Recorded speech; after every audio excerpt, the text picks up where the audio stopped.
Hello, and welcome to week 9 of 5225, 52 weeks of loving movies.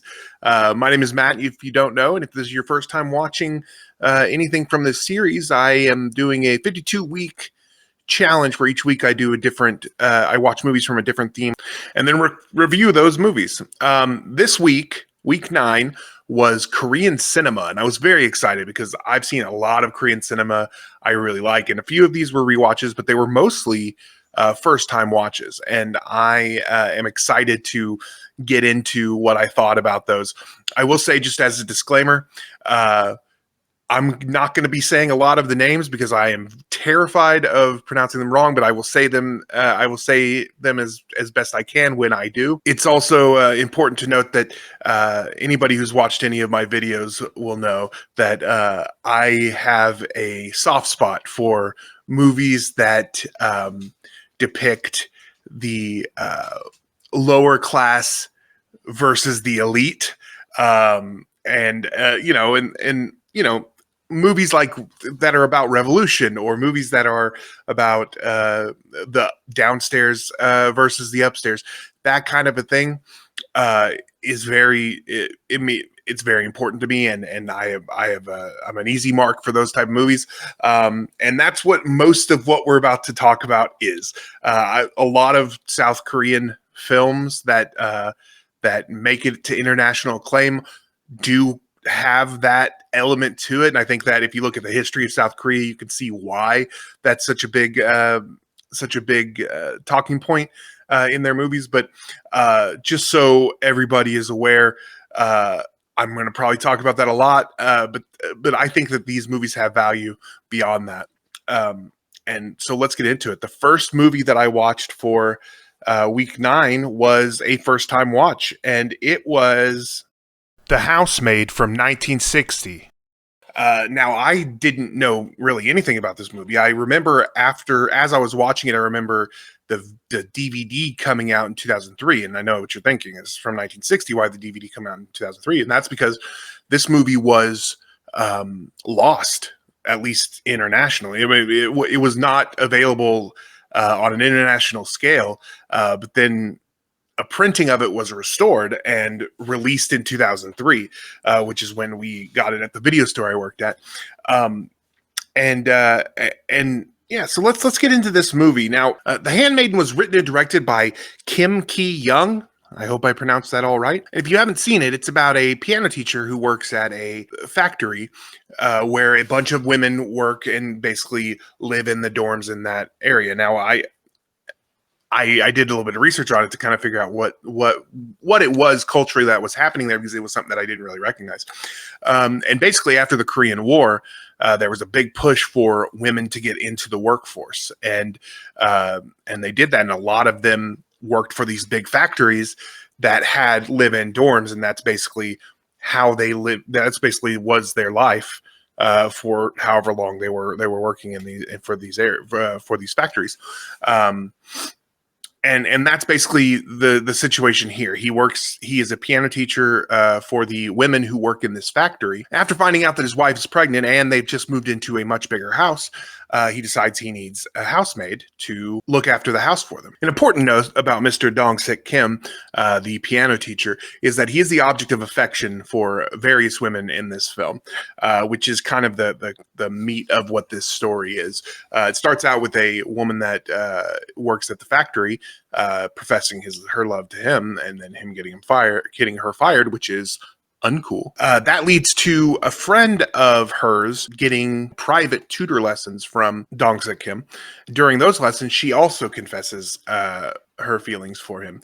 He decides to keep her on and asks her to find him a housemaid to help out around the house. As I mentioned, his wife is pregnant, and they just moved into a bigger house, and so they need the help. Miss Cho, who is the woman taking the piano lessons, finds him a housemaid, and this housemaid also develops feelings for this man. And one night, while his wife is away, results in an affair, and that is where I'm going to leave the recap here, because I think that everything else that happens is something you really just kind of have to experience with the movie. While this film is not as shocking as it would have been back in 1960, there is still a lot of this that had me wrapped with suspense. It's the tension in it is almost Hitchcockian, as is the intrigue. I was absolutely glued to the screen during this movie. It never lagged for me. I never felt like I was never checking my watch. I was very much invested in what was going on in this film, because that's kind of the brilliance of this film. It has you constantly wondering who has the upper hand in the relationships within this film. Who is lying? Are they lying to each other? Are they lying to me? Is anybody like, what is the intrigue constantly keeps you wondering and guessing. And for a movie that's it's not a mystery or anything like that.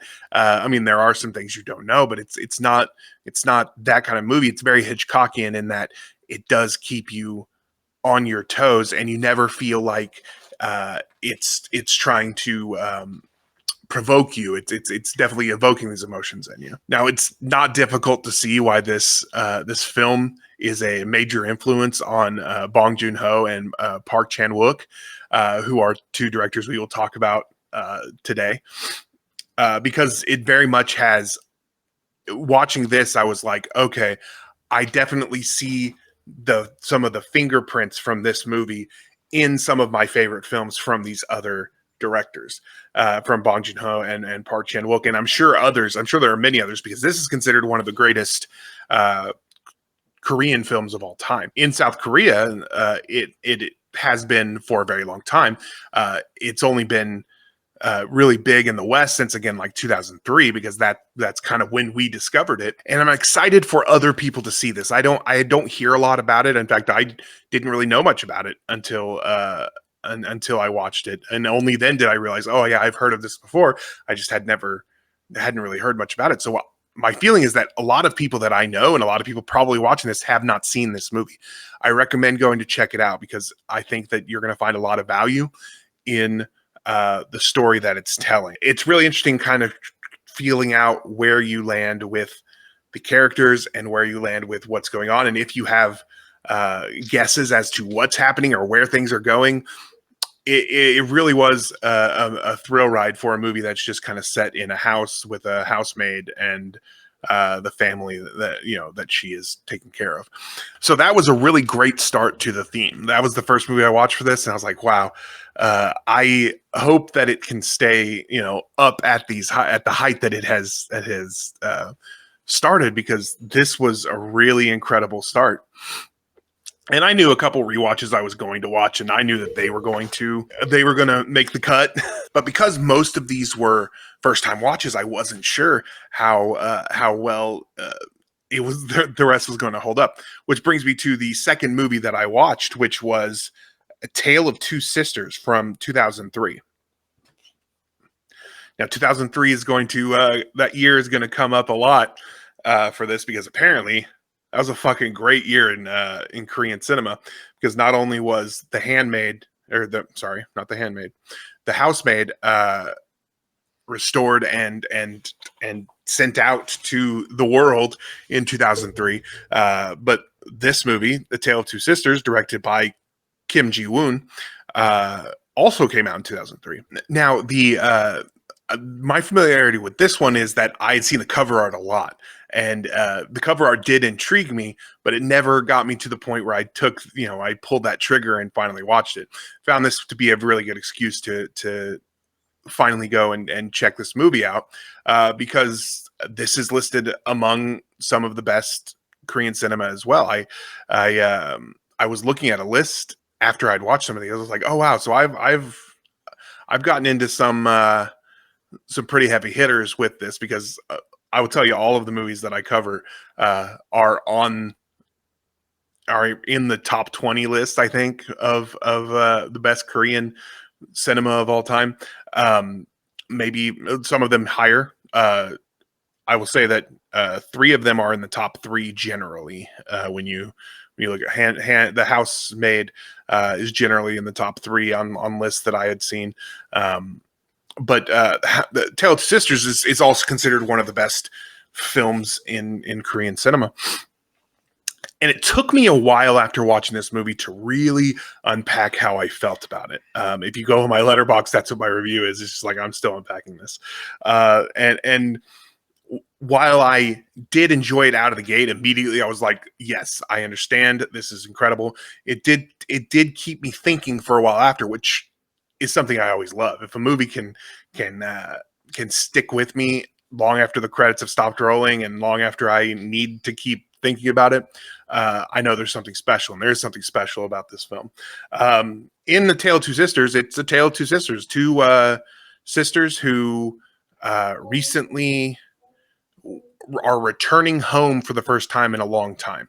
And I don't know how common knowledge it is what they're coming home from. I think it's pretty well established at the beginning, but I'm just going to leave that. They are coming home for the first time in a long time to their father and their stepmother. Their mother had passed away, or their mother was sick and had passed away years before. And so they're coming home for the first time to their home. And immediately, strange things start happening. They start having dreams about an entity in the house or about the other people in the house that has them really scared. But also they start seeing some things. They start seeing figures, coming into their room, and it starts to become you're unsure which thing is a dream, because you are seeing them have these dreams. You're unsure what's a dream, what's actually happening to them. And after a while, there is a reveal, and I'm not going to reveal it here, but there is a reveal that almost said nonchalantly, but it is a very impactful moment. It's a moment of, oh gosh, is that what's happening here? That has you questioning everything that you've seen so far. And while this is a domestic horror movie and a ghost story, ultimately, what this film is about is, at least in my interpretation, is about our egos and the consequences of our egos on the people around us. Who is guilty? Who is merely a victim? Who is responsible for the things that happen in our lives as a result of our and their ego? And I think that this movie explores that in a really interesting and incredible way. Now, this is based on Korean folklore. It's just more modernized, I think, than what it's based on. And that's the thing about folklore, is that it is designed to speak the truth in an interesting and compelling way. And that's absolutely what this movie does. Again, just like with the other one, I don't want to get too far into the things that happen in this film, because I think that it's probably one a lot of people haven't seen who are watching this, and I highly recommend that people go check it out, because again, it had me thinking about it for days after. I'm still thinking about it now. Like it's incredibly compelling and emotional and beautiful at times, and terrifying at times.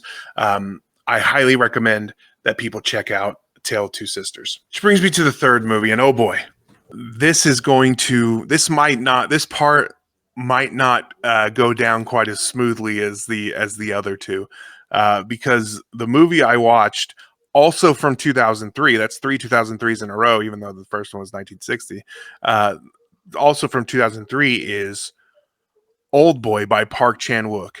And let me just start by saying, this is a first watch, and I knew of the legacy of this film. I knew how important this was and how many people loved it. And there's a lot of things that I had heard about it over the years, not spoilers. And that's important to note here, is that I was never told any reveals or anything like that. Just I'd heard how great it was. It's considered by many to be the best South Korean film of all time. It is.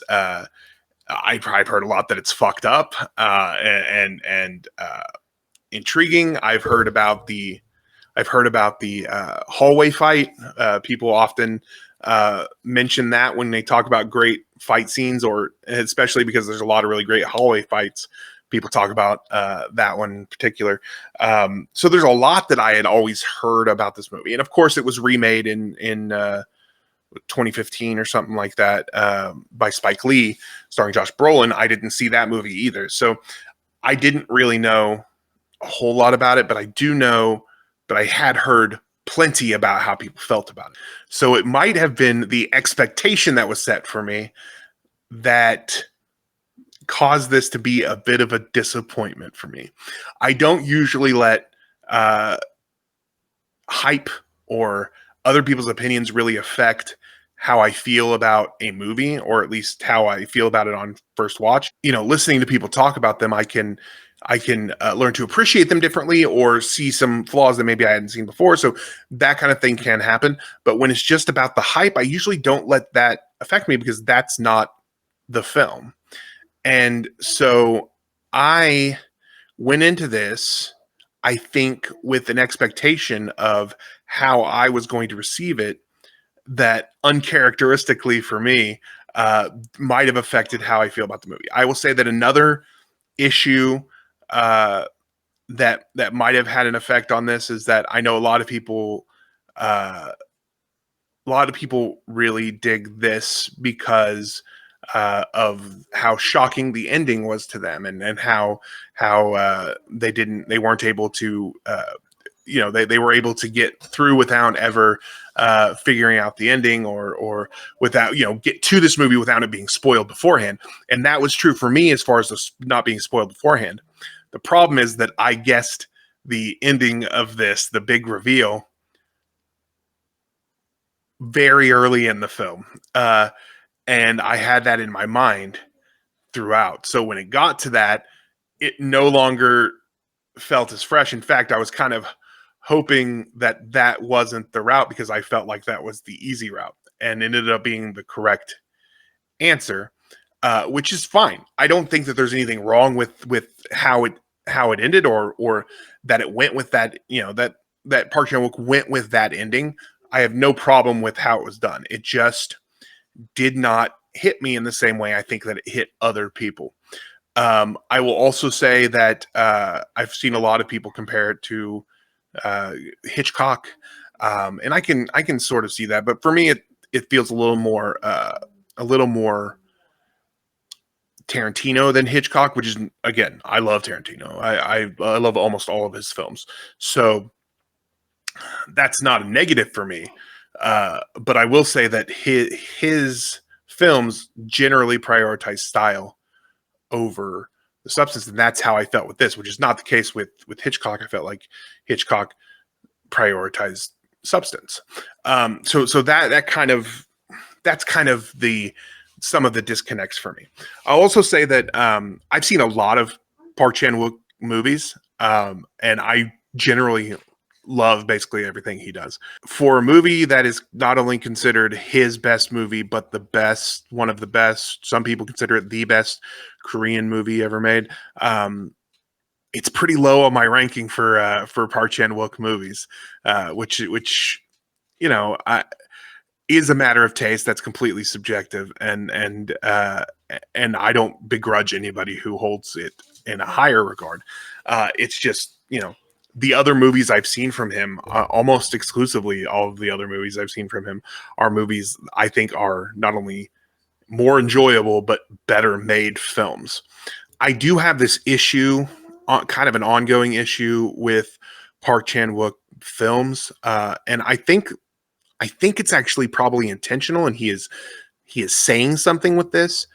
But I also feel like in saying something with it, he is also contributing to the problem, which is something I kind of have to. I can't say for sure that this is a problem that he is contributing to or whatever. It's something that does mull around in my brain, and that is how his films do sex scenes and nudity.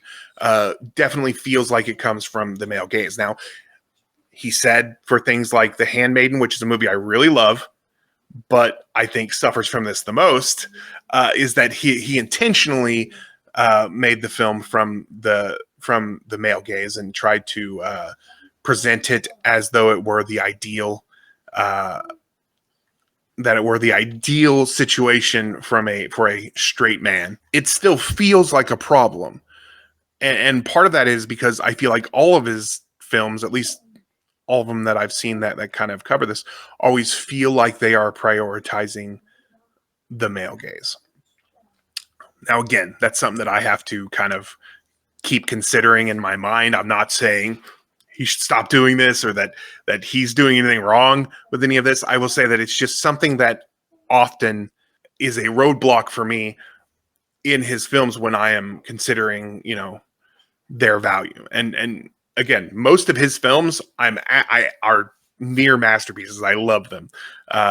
But this one just did not cut it for me. It didn't make the cut. Also, I've heard about how kind of like fucked up the film is, and I didn't really find it that way. But of course, I am 22 years past when it was made, and so maybe I would have felt a little bit differently about it if I had seen it back then. It just, for me, didn't quite work on the level that I was expecting it to, or that it works for other people, which is fine.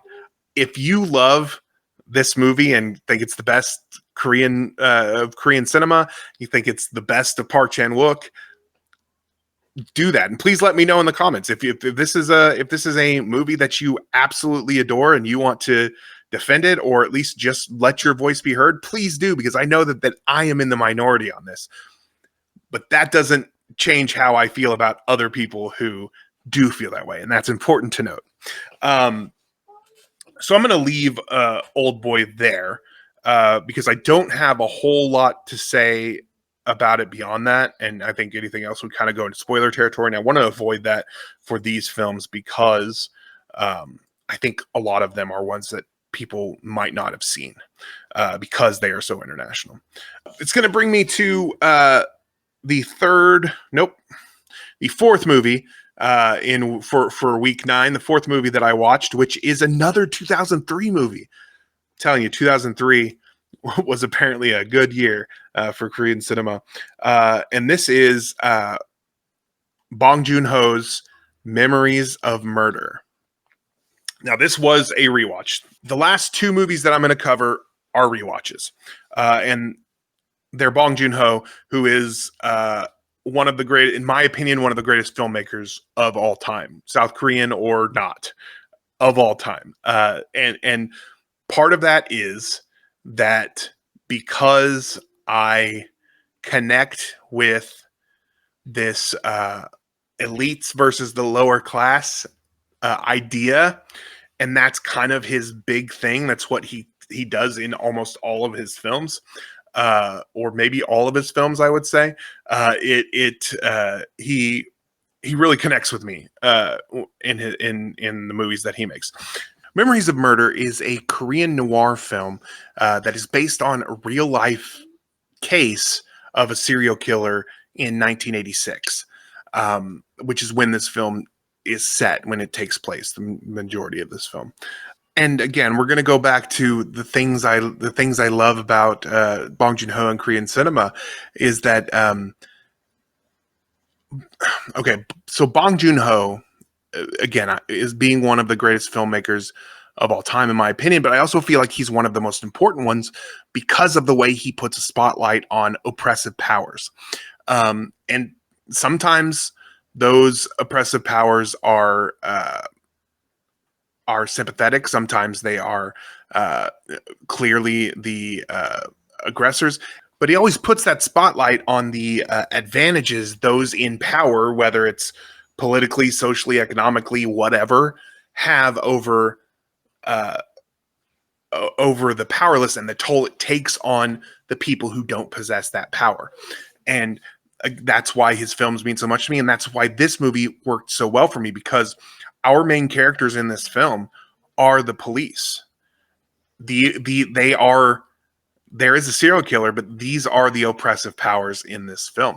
Now, it doesn't take the side of the serial killer. In fact, they are these police officers our viewpoint characters. So kind of learn to sympathize with a lot of what they do, but they also do a lot of really bad things. They are incompetent. They are violent. They are coercive. They treat the people who have less power than them like pawns in their game. And as this film goes on, you see how the power can corrupt normally good people, because there are incidents in this movie where one of the police officers, who is the good one, in this case, where you see them overstep, and how their obsession with this job and catching this killer takes them into places they would not have normally gone, and how that power that they have for this is the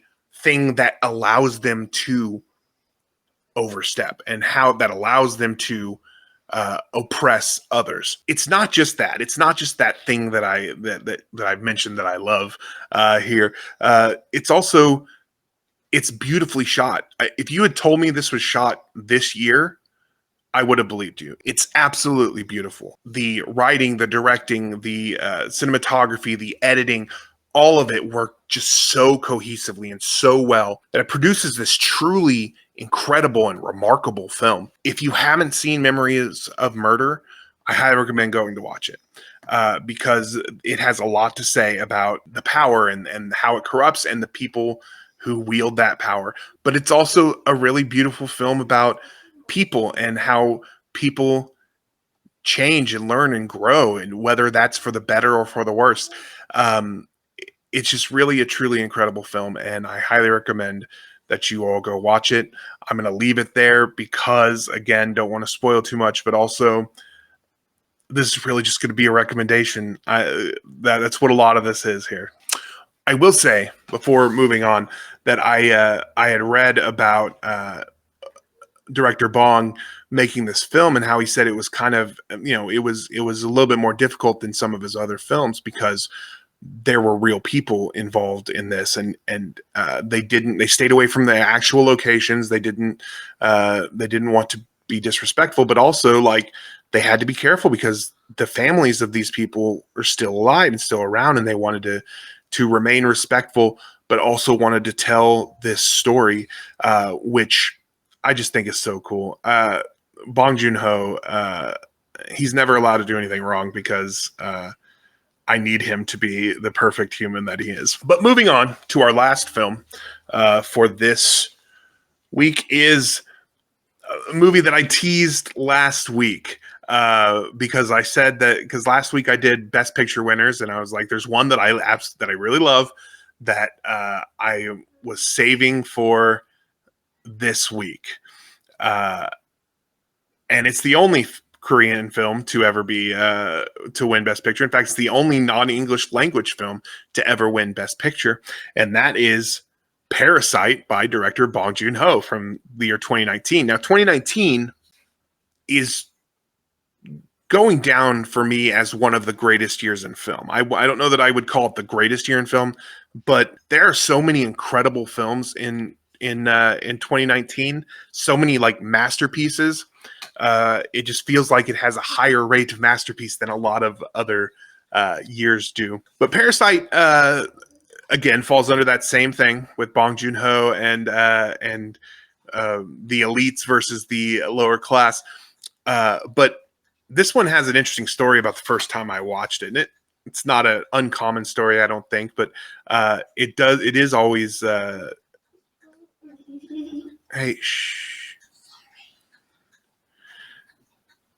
It's not an uncommon story, but I do. It's one of my favorite memories of first seeing a film, and that is that when I went and saw this, I knew absolutely nothing about it. I knew it won the Palme d'Or, but that doesn't necessarily guarantee just a masterpiece film. It won the Palme d'Or and at Cannes, and I knew that I had heard that people liked it, and those are the only things I knew. I'm not even sure if I knew it was South Korean or that it was not going to be in English. I don't remember what all I knew, but I know that I went almost as blind as one can go into a film. And that's one of my favorite ways to watch a movie. If I can go into a movie knowing nothing about it but the title, or less if possible, I will. And I absolutely love doing that. So I'd never seen a trailer. I didn't know the premise. I didn't know anything about it. I just knew that I was going to see a film that I had heard about. And I went and I watched it. And from the title, I was expecting, I don't know, a horror movie or something.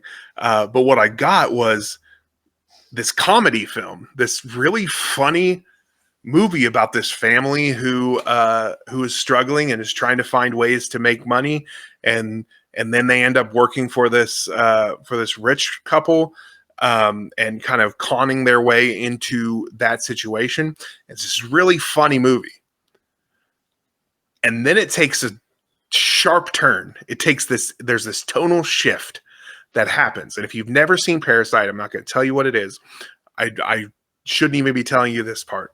But when that shift happens, I was like, "Oh, this is becoming a completely different movie." And it wasn't. It was still the same movie. It was still saying the same things. It's just I was not aware at the time, even though I'd seen some of his films. I had not connected that this was Bong Joon-Ho, and this is kind of the thing he makes, which is like these funny satire thriller type movies, and that's kind of the type of film that he makes really, really well. And so I didn't really even realize that it was Bong Joon-Ho or that I had seen other movies by him. So this twist happens, and suddenly I'm glued to the screen for a completely different reason than I was originally. First, this comedy that was making me laugh was gluing me to the screen, and suddenly it's this dark, tense thriller film happening that really captivated me. So after the movie, I come out of the movie and I'm floored. I loved the film. I just want to talk to somebody about it, but nobody I knew had seen it. I was kind of alone with my thoughts on this film. So I went to Letterboxd, and I was going to log it like I normally do. And something people may not know about me, well, my friends know, but some viewers may not know about me, is that I have a really hard time rating a movie 5 stars when it just comes out. It feels like 5 stars should come with time, and especially multiple watches, just kind of to get it from different angles and stuff. It's hard to explain exactly, but for me, 5 stars come with time. I almost never give movies 5 stars on my first watch, especially if it just came out. If it's a classic masterpiece that everybody knows is a masterpiece and I watch it for the first time and I'm like, okay, this is a masterpiece, I'll sometimes give it 5 stars then. But for me, that masterpiece status almost never happens on the first watch. I come out and I'm reviewing this movie on my Letterboxd, and I have it at 4.5 stars. And I can't justify it. I'm like, I cannot figure out a reason this should not be 5 stars. So it's the first movie in a long time that I had given 5 stars to on first watch. Maybe the first new movie I had ever given 5 stars to. I can't be 100% sure on that. But I immediately gave it 5 stars because I could not figure out a reason not to. But that did come with like a thought that maybe one day I'm going to go back to this movie. Like there was this kind of nervousness that I'm going to go back to this movie and realize, oh, I rated it too high. I have never come out of this movie. I've seen it so many times. I've never come out of this movie without finding something new to love about it. When a masterpiece constantly improves for you on each watch, it's actually kind of amazing, because I don't know how that happens, because it should already be the best and now it's better. I've never come out of it not with it at 5 stars. It's a masterpiece of a film. I think it's one of the greatest films ever made. It's my favorite film of 2019.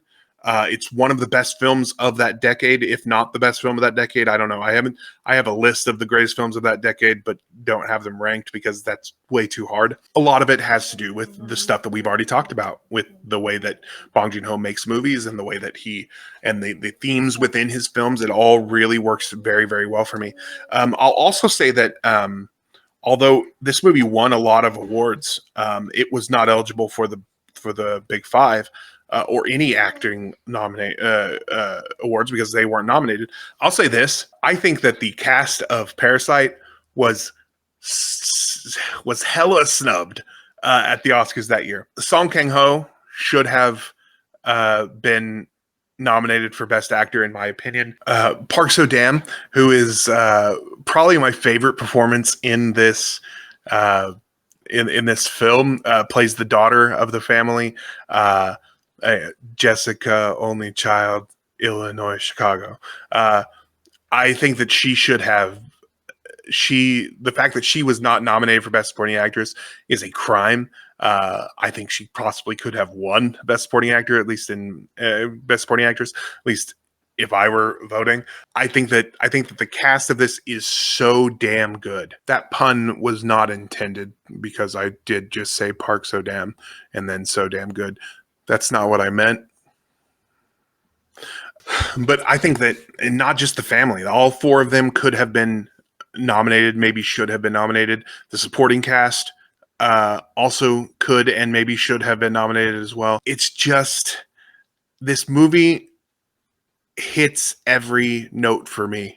My affection for this masterpiece has never, and I assume will never wane. It's just an incredible piece of film. If you've never seen it, please go watch it. And I'm sure I've oversold it. I'm sure this is going to be your Oldboy if you've never seen it and are going to watch it based on all of the glowing things that I've just said. Thank you to Director Bong for crafting one of my favorites and one of the greatest films ever made. So that's week 9. Let's talk about next week. Next week, week 10, is going to be Shakespearean films. So films based on the plays or connected to the plays of William Shakespeare. I'm going to try to keep it at adaptations of William Shakespeare, like direct adaptations of William Shakespeare. There are some movies that are adaptations of William Shakespeare that take a lot of liberties that don't really feel like that. And I might include some of those, but I'm going to try to keep it to that. I don't know exactly what all I'm going to watch. I know there are a couple first-time watches that I'm excited to get to. But yeah, next week, Shakespearean films here on 5225 on Matty Loves Movies. Tell me in the comments, what are some of your favorite Korean films? How did you feel about the movies that I watched? Tell me why I'm wrong about Oldboy. And what are some Shakespearean films I just have to check out? I've seen a lot of them. Don't say Zeffirelli's Romeo and Juliet because I've seen that many times. And I'm not gonna cover it this time. I've talked about it a lot with a lot of people.